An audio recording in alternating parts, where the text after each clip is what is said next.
a definition from the US FDA. And I've highlighted a couple of items here that I think are important.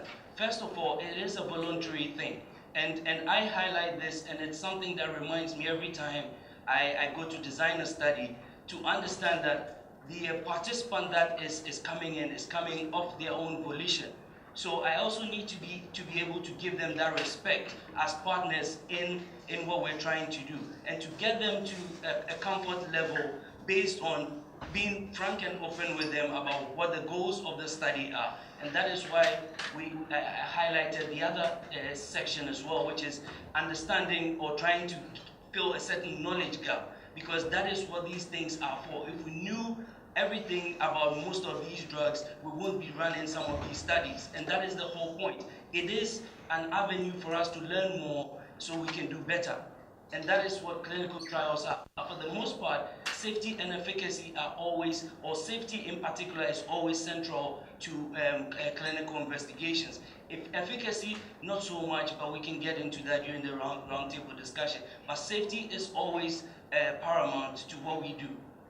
So with that background, I thought that it would be good to kind of use a recent incident as a proxy. Again, we're not focusing on this malaria vaccine incident, but I just want us to use it as a proxy to further this discussion, and that's why the image isn't in focus. It was all intentional.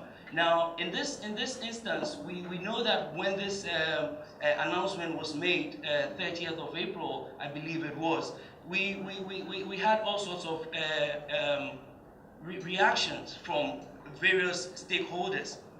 Now, when I dug into the issue a little bit more, it became apparent that there was some knowledge gap that people didn't know. People didn't know that the vaccine that was being looked at had been in development for 30 years.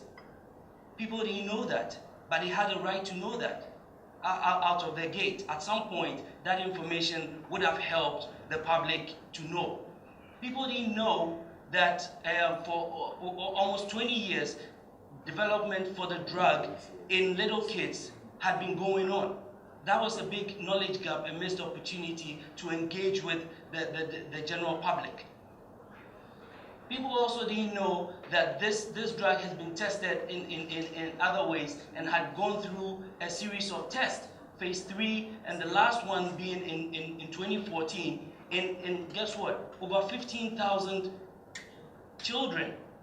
Now, the question to everyone here is, if all of us knew this when that announcement was made, what would our reaction have been? It would have totally been different. And this is something that we as researchers, we as clinicians are beginning to learn. We're learning and trying to interact with the general public. It's no longer that relationship where the expert has all the information and the public is drip fed. This is the time where information has to be out there to aid transparency. So I put this out here because, for me, if all of this had been put out, I wonder if we would have had the sort of reactions we had.